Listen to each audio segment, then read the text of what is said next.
yesterday someone was, as an insult, called me vaccinated. Yes.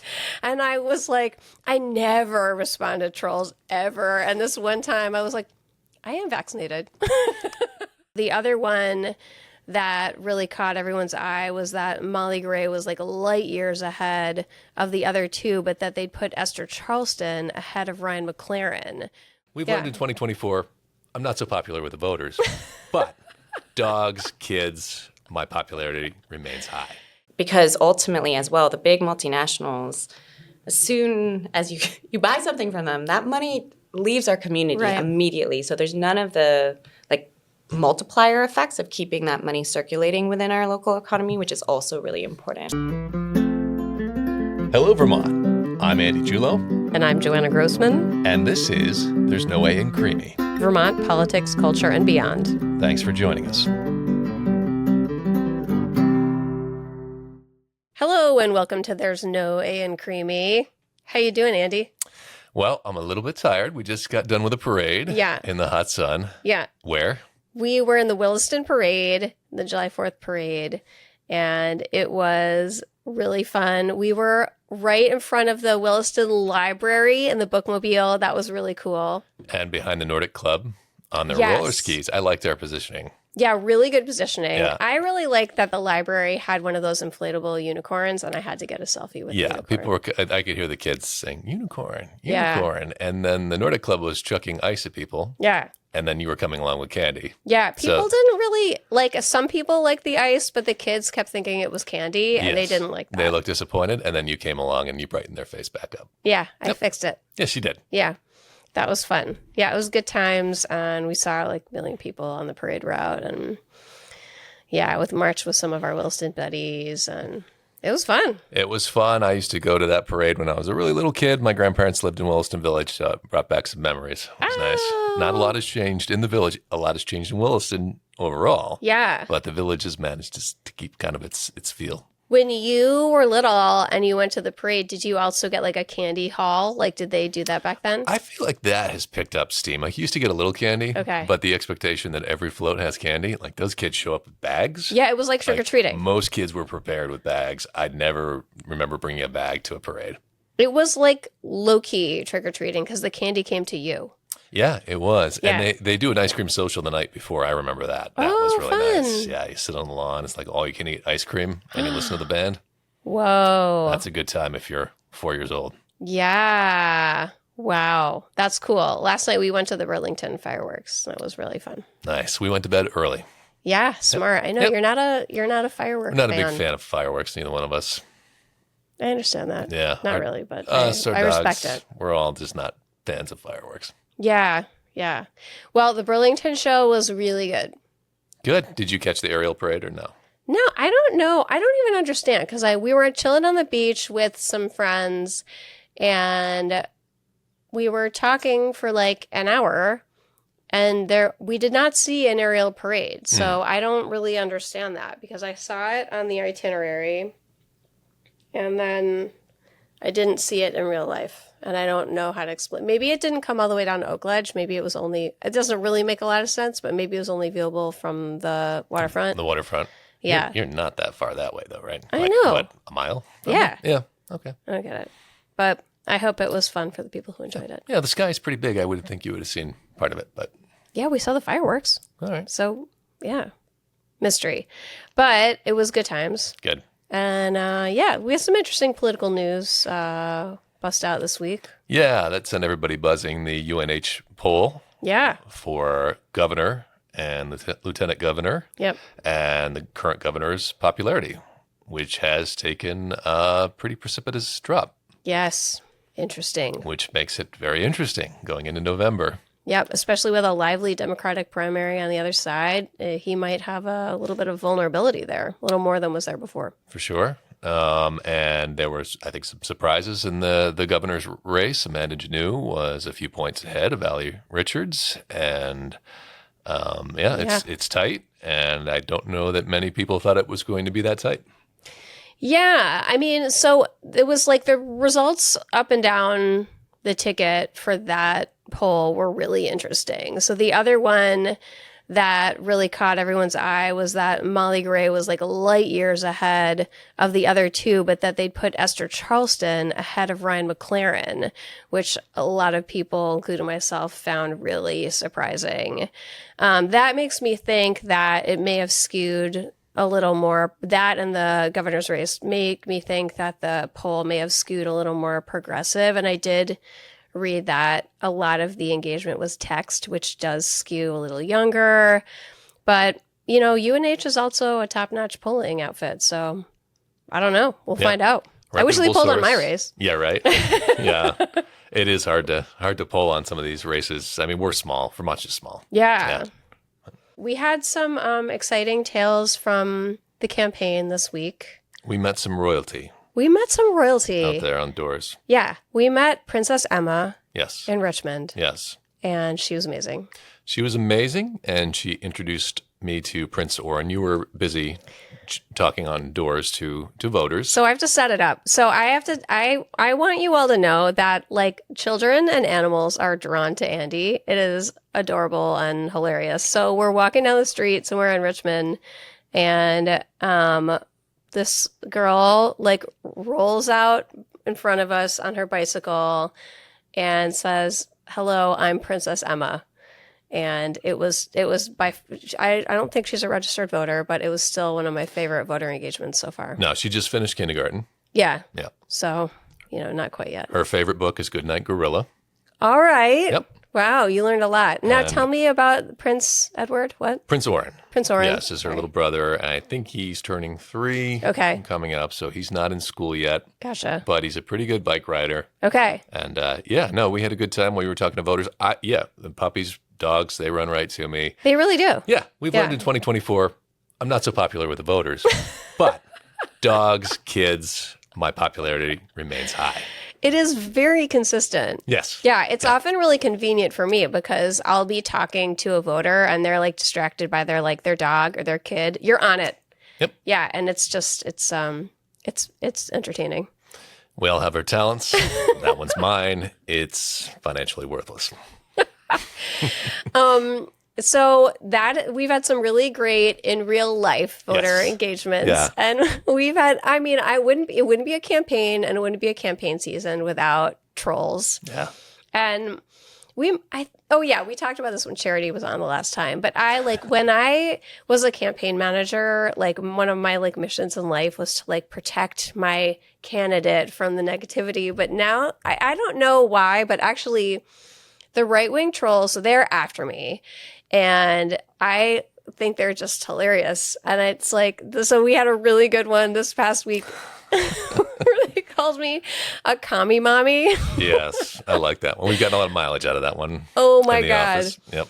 I like points for creativity. I don't think they made it up, if I'm being honest. No, and this particular troll, he's like the little troll that could, right? Yeah. He comes back. It's his hobby. Yes, and he comes back every few hours, and I think he's like, the French have a phrase called the spirit of the stairs. They say it in French. Yes. You're right. And the thing when you walk out of a room and you're like, that's what I should have said. Yeah. Clearly this troll is getting that. Yeah. So he comes back a few hours later and he says something different than he said last time, thinking, well, this is what I should have said. Yeah. But he's got other previous comments just stacked up. So there's a visual record that he didn't get it right the first time, and he's working towards the perfect burn. He's not okay. He's not okay. No, I mean, these people doing this are They're not okay. They're not happy, and they're not living it. It's kind of sad, but it's super sad. It's also kind of hard to feel bad for him at the same time sometimes. Oh, yeah. Yeah. 100%. And then yesterday someone was, as an insult, called me vaccinated. Yes. And I was like, I never respond to trolls ever. And this one time I was like, I am vaccinated. I could not help it. I was like, yeah, I am. That's not, if you're going to sling that around as an insult, good luck, buddy. Boys, you got one right. Yeah, maybe it'll make them feel better, because they need a win. Whatever's going on in their life, I know in my heart they need a win. They need a win. Yeah. Yeah, so that was entertaining. I also wanted to let the listeners know that I did not send our Substack last week. So if you were wondering what happened to the Substack, I got distracted and I didn't send it. So I'm going to send a Substack for both the amazing interview with Sarah George and also the interview that we're rebroadcasting today, all in one. Yeah. Doing a mea culpa there. I'm doing a mea culpa. This is like, it's not a glossary of shame. It's just a digital marketing moment of shame. You have a few things going on right now. I have a few things going on right now. I mean, it's just bananas. Like, it's impossible to keep up with everything. And I just, like, one day I was like, oh, wow, I didn't send out the Substack. It just did not happen. It's okay. Thank Time you. is limited right now, which is why we are going to do a rebroadcast this week of an interview that we think is very timely as well. We're going to do our rebroadcast of our interview with Amanda Janoo. She was not yet a governor candidate, although everybody on that table knew at that time that that was probably going to develop very soon. And so we sort of treated it as such. Yeah. And it was a great interview, and she was brilliant. I was in Emerge with her, and it was fun to have her on the show. And yeah, so was sort of our like sneak peek into what was coming. Enjoy. Again. Yeah.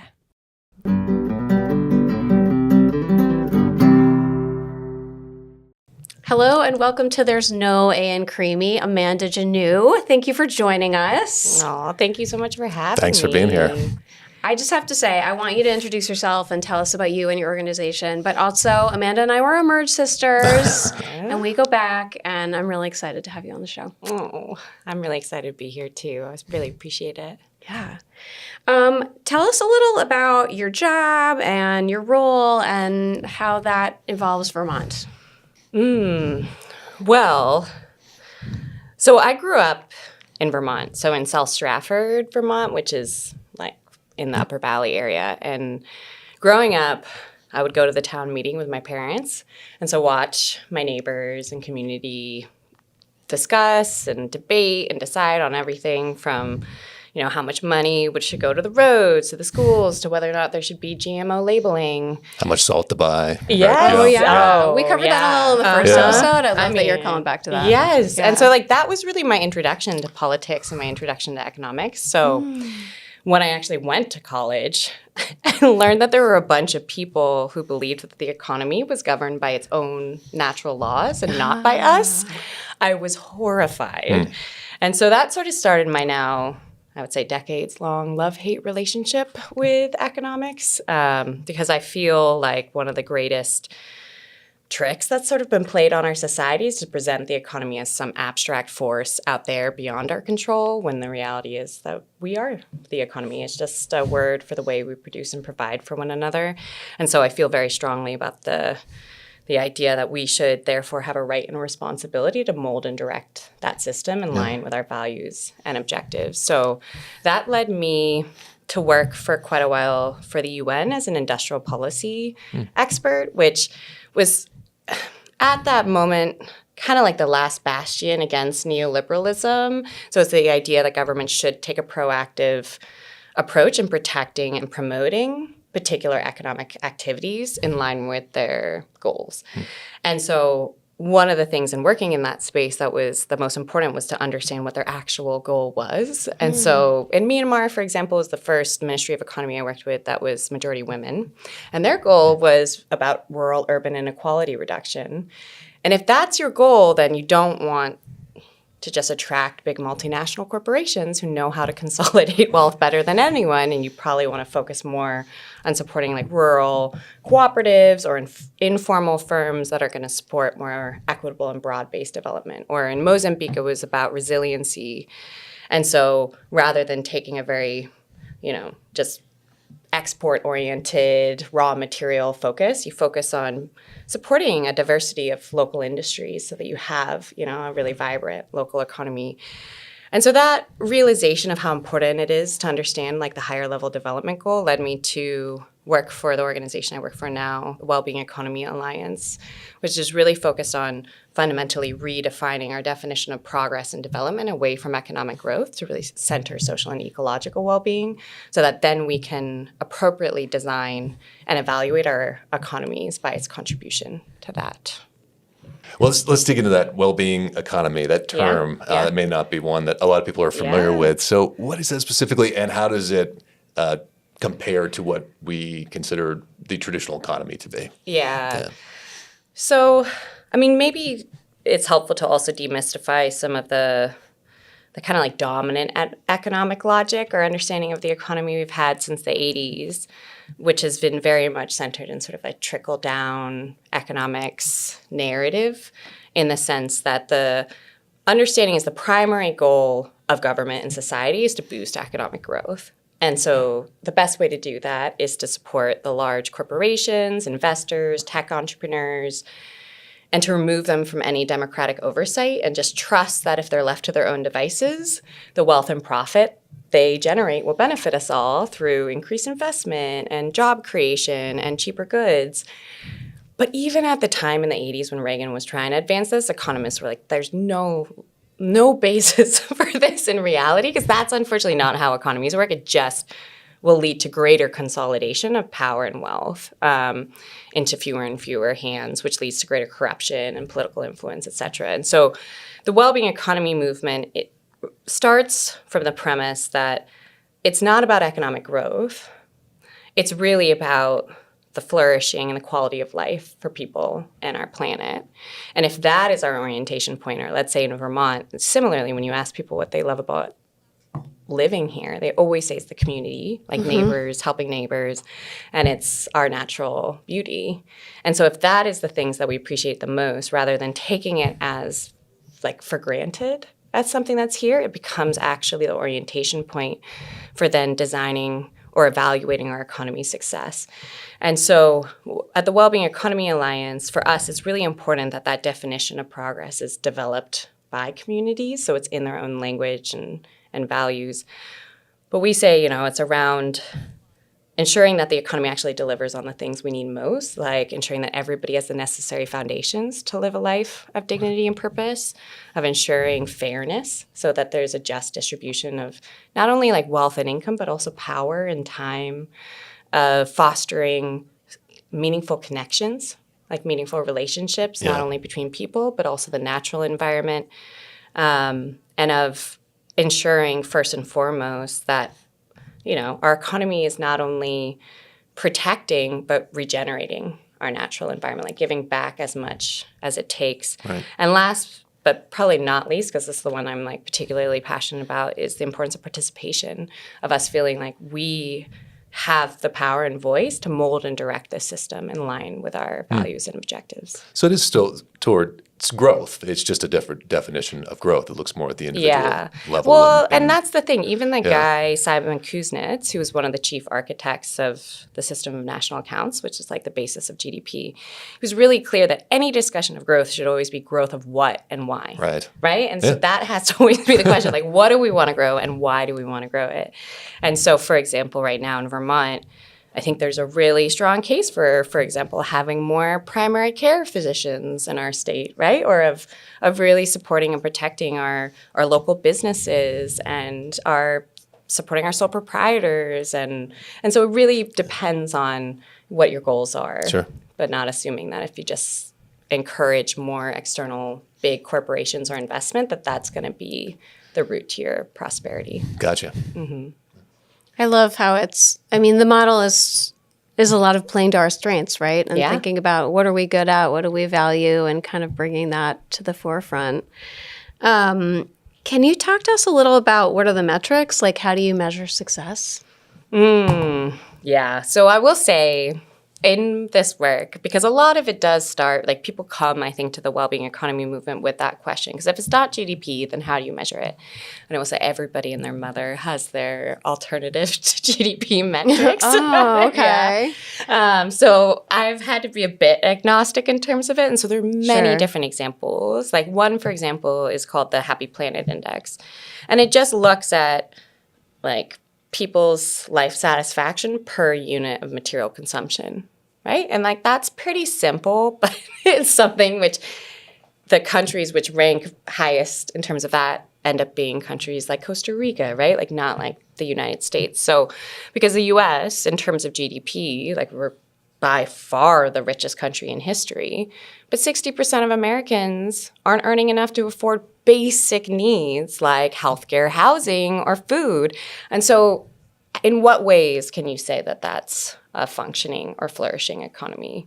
But there are like a wide variety of them. And I think the point is, it's less about the metrics as like what is the accountability to those metrics as well. I think one of my favorite examples, like the organization I worked with, we helped to create the Wellbeing Economy Governments Partnership, which is a coalition of 6 governments that all committed to developing alternative indicators of progress, but also of transforming their governance and economic systems in line with that.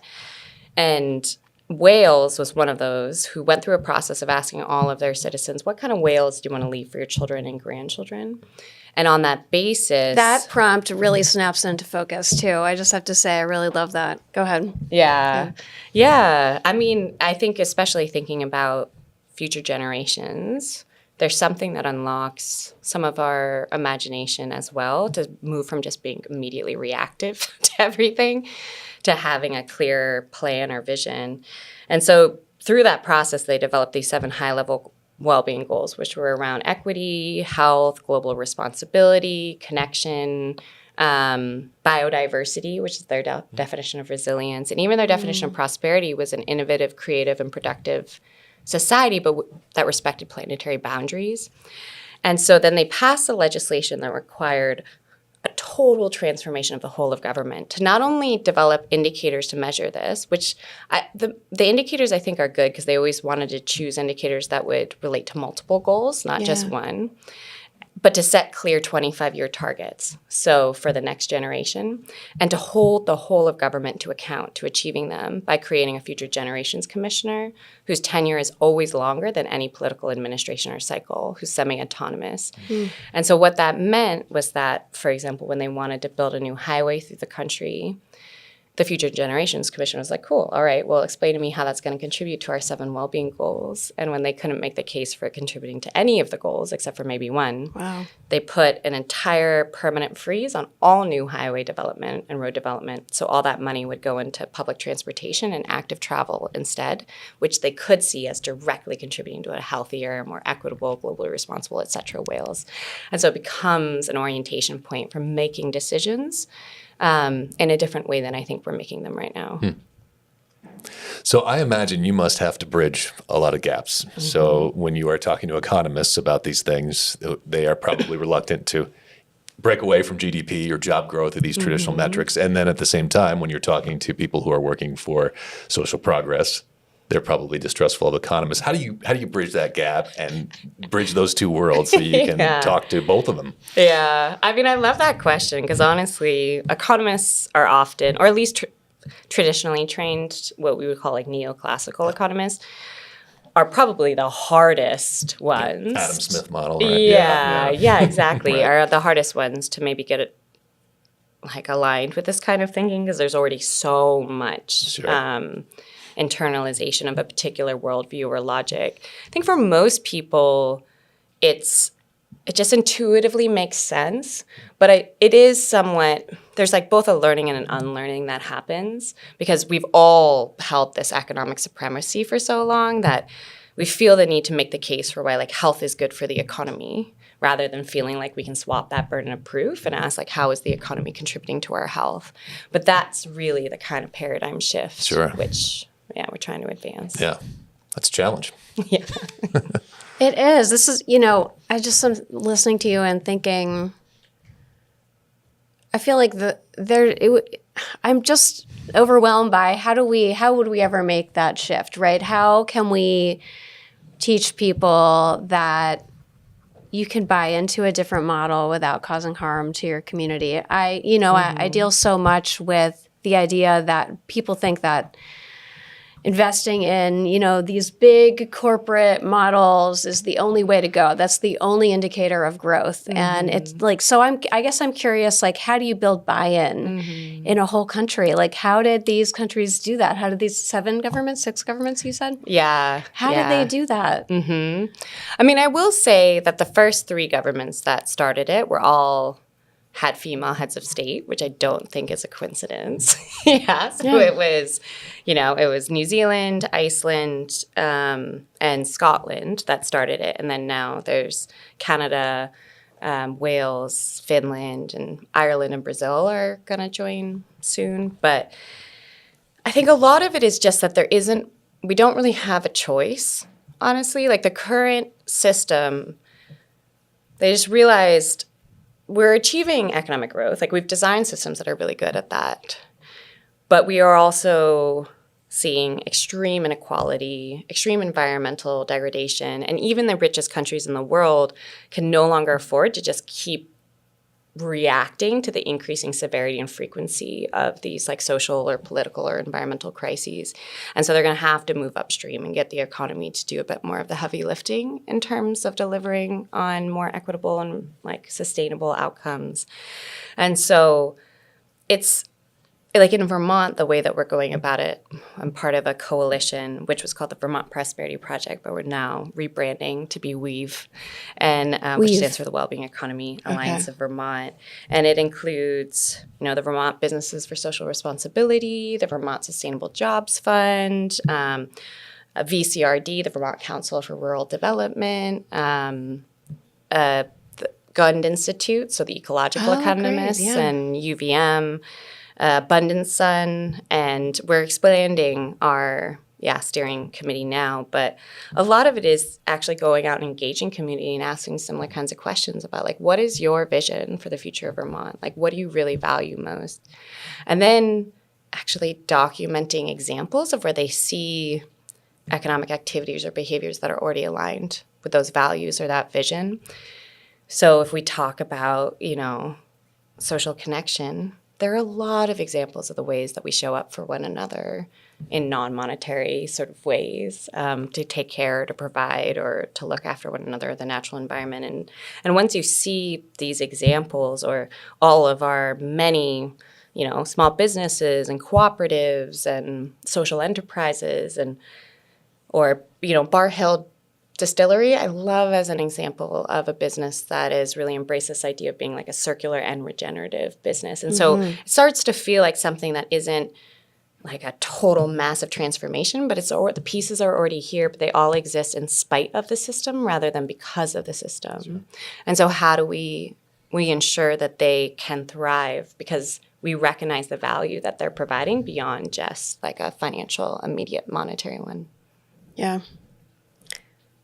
I was watching an interview of yours, and you were talking about, and I might botch this concept, but that the economy sometimes damages something, and then we have to find, or let's take the environment for an example. We've got an economy that damages the environment, and then we tack fees on to utility bills, or we fine people, or we raise taxes to clean it up. And that's an example of a failed system, or a comprehensive system would work us towards the goal of having a clean environment. Maybe taking a local example, if Vermont has to meet carbon emissions, how could it attack that in a way that is in spirit of the well-being economy? Yeah. I mean, and this is really, I think, probably the trickiest widget. Sure. Because it really gets to the fundamental issues of the welfare state itself.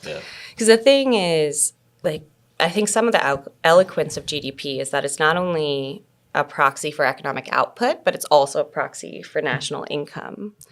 So whether you're a Democrat or a Republican, you like the idea of using that as an orientation point because it'll tell you how much you can potentially try to get back through taxes to fix any of the damages done through that process of growth, right? And so so much of our efforts end up being to just put out the fires that are created by this system rather than moving upstream and preventing them from happening in the first place. And so in some ways, this is where it breaks from some of the traditional left-right divide, where it's not so much about, no government or all government, but really about how do you intentionally use policy, both regulations, but also incentives and disincentives, as well as information and public ownership to actually build economic systems, let's say for the example of carbon emissions, that are more sustainable by design. So in Vermont, let's say we already have, building on the strengths-based approach you were saying, sort of love of people living off the grid, and having a lot of self-sufficiency in terms of their energy production. I think there would be a huge amount of appeal within our communities to have much more localized kind of grids and much more self-sufficient grids that are not embedded within these much larger, energy pipelines. And so, like, my mom lives up in Burke, for example, and when they built the wind turbines, they were like, this is horrible. And it's also, most of that energy just goes straight to Massachusetts anyway. So that they, it's like not only a blight, but it's also, it's not supporting that self-sufficiency in some way. And so much of this is so they don't feel ownership over it. Yeah. And so how do you relocalize, I think, a lot of this decision-making and also provide people to have more power over ensuring that they have the goods and services that are most necessary as close as it's possible. An interesting metaphor, really, for what's going on in education policy. You think about it, right? Because we're taking it out of the local community, and that's where the problems are popping up. Well, something that I'm thinking a lot about, in my fight in my day job against Amazon and trying to support local businesses is trying to make the case that it's the state's responsibility to be supporting Vermont businesses and the Vermont economy. And there is this sort of concept out there that in this economic system, we don't pick winners and losers. And I'm kind of like, well, maybe we should support our community first and foremost. And one of the things that you said right up at the top is of course, Vermonters value our community. So let's value our community. That's getting in my bully pulpit here. But I guess what I'm asking you, and I hope I didn't lead the witness too much, but I guess I'm curious. So, what role should government play in guiding economic policy? How do we pick? Yeah. And so this has been the amazing thing because, when I used to work in industrial policy, which is all about picking, winners, as they say, I worked at the UN's Industrial Development Organization, which was like the redheaded stepchild of the UN system. And Stiglitz said when he was working at the World Bank, industrial policy was a 4-letter word. But now it's all back the rage. And so there's a lot more recognition of the need to strategically protect and promote particular kinds of economic activities in order to have really flourishing. And again, it depends on what our goals are. I think in Vermont, you notice that even when I was in Portland recently, I was like, it's so amazing. You walk down the street and it's all small local businesses. Oh, yeah. It's not a bunch of chains or national, big corporations. And there's something really beautiful, not only in terms of the resilience of that system, because the local businesses are not going to flee, right? They're invested in this community for many more reasons than just because it's a convenient location to connect to consumers. And it's also, it provides a cultural richness, which I think is very valuable and important as well. And so, of course, yes, I've always been somebody who believes very strongly in the importance of government taking a role in protecting and promoting their own domestic or localized industries or businesses. Because ultimately as well, the big multinationals, as soon as you buy something from them, that money leaves our community immediately. So there's none of the multiplier effects of keeping that money circulating within our local economy, which is also really important. So with the federal government pulling back a lot of the funding, it's a challenge for Vermont, but it may also be an opportunity to consider how we structure our economy. What can Vermont legislators do as they think about solving these problems to build an economy that supports small business, that supports community, that supports our workers and individuals? Yeah. I mean, I love how you say that. Yes, every crisis is also an opportunity. And I don't know that I'm reading the obstacles of the way, so that's first and foremost. I mean, so I'm also part of a coalition called Fund Vermont's Future, which is a really awesome kind of coalition of a lot of folks you wouldn't expect, like the ACLU and the teachers union and public assets, et cetera, but been really looking over for multiple years about reforming the Vermont tax structure in order to be not only more equitable, but to ensure sufficient revenue, so sort of anti-austerity. And so through that process, I am very acutely aware of the threats, because about 30% of our budget comes from the federal government. But pretty much the majority of that goes into our incredibly broken medical care system, right?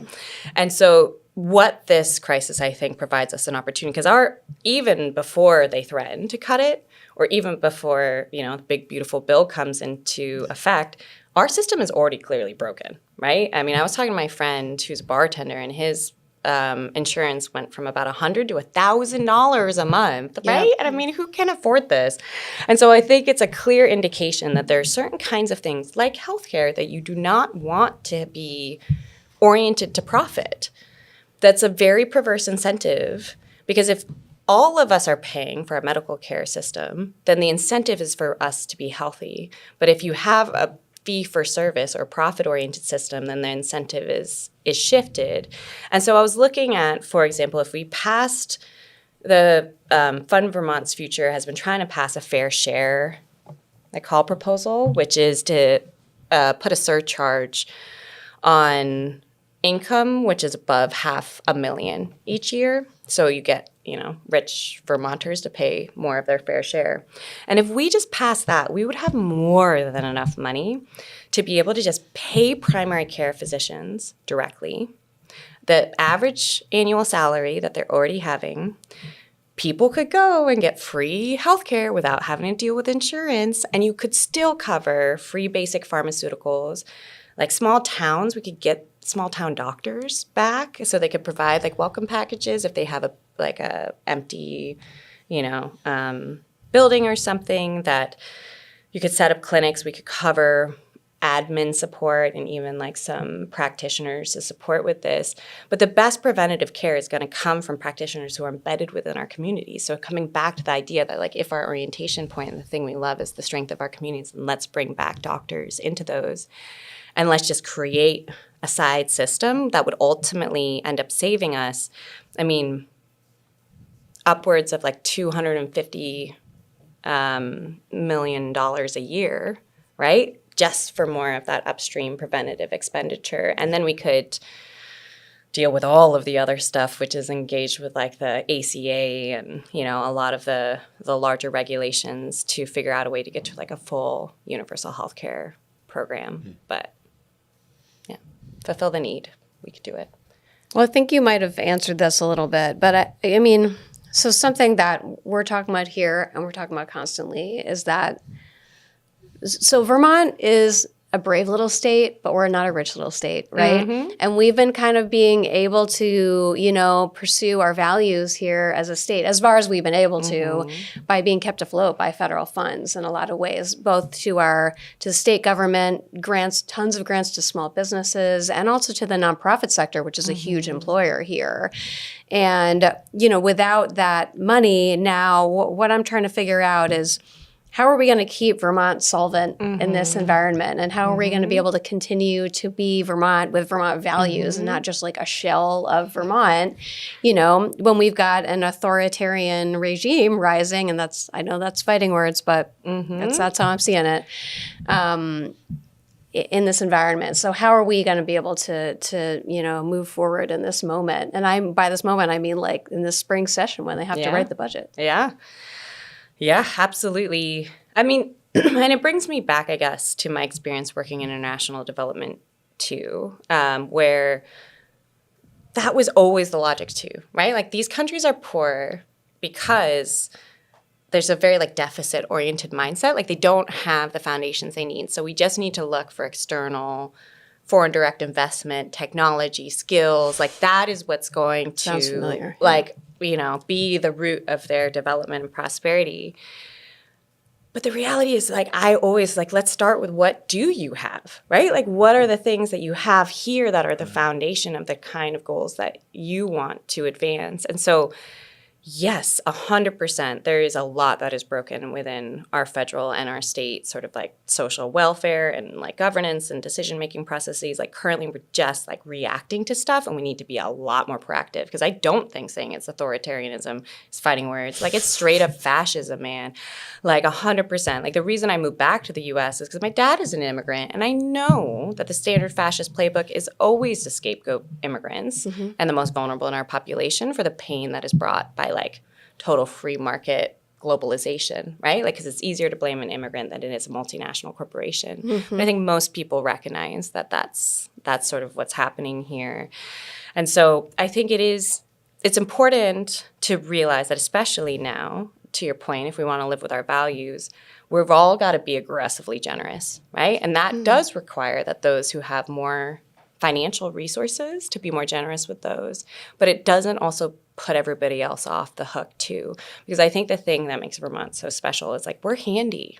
We know how to like build shit and fix shit and do things, you know? And so the thing is, I truly believe we have everything we need. But the issue is that whether or not we are willing to actually like step up and lean in and to ensure that like the basic foundations are there, because like Trump will threaten to cut our funding, right? In order to make us capitulate.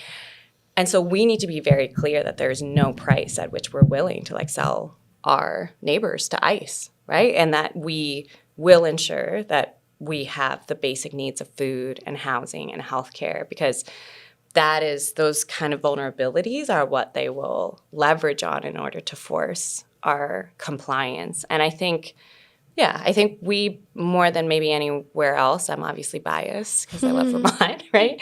I think we do have the strength of those values to not only ensure that we take care of our own, but actually push back against the federal government. Because at this point, my only hope is states' rights. Like our federalist structure, the promise of it was that it would be a bulwark against authoritarianism and that states would be living laboratories of democracy. And so if people have lost faith in democracy because we view our governments as just henchmen of private sector interest, then let's revitalize town meeting and engage more deliberative processes at all levels of government, so we can be clear that it's people, not presidents, set the agenda, right? And that we can determine what are our priority goals and how do we want to allocate resources to align with those, and to just take care of one another. I think in this time when a lot of people want to put their head down and pretend like it's not happening, but unfortunately that's just not how fascism works. Yeah. I've lived in Vermont most of my life, but I've lived elsewhere, and I would say those places had similar resiliency at the local level, and it just makes me wonder with the authoritarianism. I think we sometimes look to that kind of strong man in desperation for a solution, but we don't like what we get because, as we've talked about, the good stuff comes locally from the small, independent economies, the ones that sponsor our little league teams, the one who dropped everything when we have a pandemic and make sure that their store is accessible, the ones who open up extra lines for when SNAP benefits disappear. It just makes me think that authoritarianism runs against what we really do want. If we stop and we think about it, it's not going to produce the kind of economy and society that we want. Yeah. No, that's really beautifully said. Well, thank you. That. I love that. Yeah. And Benito Mussolini once said that fascism should more appropriately be called corporatism because it is a merger of corporate and state power. And I think that's what we really need to keep our eye on right now, because what is terrifying me is the sort of collusion between not only sort of white Christian nationalist fascist militarization, but also this techno crypto libertarian thing that's happening simultaneously. Like the Amazon sponsored ballroom in the White House. It's 100%. Crazy. And so this is where, any state that believes in states' rights, I think we should really come together in this moment and create more proactive coalitions. Because if you even had 3 states, or even one significant California or New York, that threatened to divest from all of the companies that are funding the ballroom, you would absolutely undermine so much of the money that is going to to keep this authoritarian regime like in power. And I think that's a lot of what we need to figure out now too, is like, how do we work with other states to ensure digital sovereignty and our own like networks? How do we ensure food security, energy, sovereignty? Because they will take advantage of any kind of vulnerable supply chain to cut us off if we won't be complicit, right? Oh, yeah, they already are. I mean, I felt like, cutting SNAP benefits was like starving their own citizens to get what they wanted. I mean, that to me was, it was outright collective punishment. Yeah. Yeah. Yeah. And I think this is one of the things that is scary to me, I guess, because it is like they're testing our level of dehumanization, like how much dehumanization we'll be okay with. It's like we'll start with the immigrants and then the homeless people, right? And like we'll just keep going and seeing how far. Because that's the other thing we need sometimes forget. The beginning of this year, I was reading a lot about the rise of fascism in Europe in the 20th century, is that they promised security and socialism for a particular section of the population, right? And so I think that's where being clear that everybody who is here is a Vermonter and we will protect and take care of one another no matter what is a very important notion, and to not fall into a lot of the polarization and othering, which is easy in moments of fear to get wrapped up in. I love that you called that. We had an episode early in the series that was all about what's the term real Vermonter and what's a real Vermonter. And we basically came around to our shared values and identifying with Vermont, with wanting to be here. And I couldn't agree more with that. Was your first interest having a positive social impact, or was it economics? Which one was first? Oh, and which one? Definitely having a positive social impact. And so how did you come to the conclusion that economics could be a vehicle for achieving that? I mean, I think for me, I've always sort of seen the world as this Venn diagram with all of these various interconnected but overlapping parts, and saw all these different, political and social and environmental and cultural issues. I felt like somewhere towards the center sat the economy, right? And so the way that we produce and provide for one another. And like if you change that system, then I think it ripples out and changes so many other aspects as well. And so I think it just seemed like a lot of the root cause of not only our problems, but I think also of our like collective liberation can be found in thinking about our economy in a different way and feeling like we have power over it. Right. And so that's a lot of my passion, is just demystifying it and trying to get people to feel less intimidated to have an opinion and to feel like we can intervene. That's great. I ended up in my current role because I ran for legislature and I was unsuccessful. And then I happened to notice this festival that was going on that was uniting the community, and the businesses were coming together and putting it on. And when this came up, I thought, maybe there's a really positive role for the economy to play in bringing us all together and building a better community. And it's great. 100%. I mean, that's one of the things that's been fascinating for me recently. I think because we're called the Wellbeing Economy Alliance, I get a lot of interest from public health folks, and particularly because of the epidemic of loneliness. And so this rising isolation and feelings of disconnection, understanding the connection between our economy and the ways in which it's currently designed to isolate us, right? Like it profits off of our isolation and really benefits from that. Yep. But to your point, it can also play an incredible role in fostering social connection, not only through local businesses, but I think once you expand the definition of the economy from being beyond just business and finance to the way we produce and provide for one another, you also can see a lot of the ways that we provide for one another non-monetarily. And so the research on the epidemic of loneliness is pretty new, but one of the most effective antidotes they found so far is volunteering, which makes so much sense to me because there was this study that looked at the power of gift giving. Yes. So when you give a gift to somebody else, it boosts your immune system, it reduces your stress levels, and it reinforces social trust. And so every time we give to other people, it actually makes us trust them more, which is counterintuitive within our existing culture, but it's a big part of it. Like that is how you foster social connection and trust, is through these small moments of generosity with one another that I think is is the foundation of social connection and something we take for granted. So we've scientifically proved it's better to give than receive. Nice. All right, I have one more economics question for you. Yeah. When you go up to a creamy stand to buy a creamy,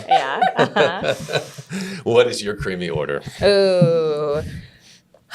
I mean, I'd probably get a maple creamy with Jimmy's. Jimmy's. Okay. Yeah. So this is our science experiment. We are trying to trace the origin of Jimmy's. It's come up a couple times, and we've mostly found it was in Maine and Massachusetts. Yeah. But then Justin Marsh told us it was solidly infiltrated Lamoille County. Yeah. Even his parents were native Vermonters, and they used the term Jimmy's. My mom is from Maine, so that's probably where I got it. She's from like a small fishing town in Maine. Sure. So Yeah. I think I probably got it from her. Yeah. This is another point for Team Sprinkles. That as well. All right, Yep. we've got a couple data points here. We've got Maine We're learning a lot. and Sprinkles, although do Jimmy's count Yes. as Sprinkles? Yes. If Are I they have the to same require thing? One day I'm going to bring in some visual aids. We're going to do some analysis on that. You know, by the way, I was looking Now at that the we're on chemical video. ingredients in Sprinkles, and I'm not sure you want to be eating those. Really? Are they Yeah. bad for Can we you? just- They've got wax in them and all Stop. kinds of dye. Andy, nobody needs to know that. That's sad. This was going to end on such a happy note with a maple creamy. I still like my creamies. Yeah. Well, Amanda, thank you so much for being with us today. It was Thank you so great. much for having me. Thank you. This This was was amazing. fun. Yeah, Thanks for everything you're appreciate doing. you both.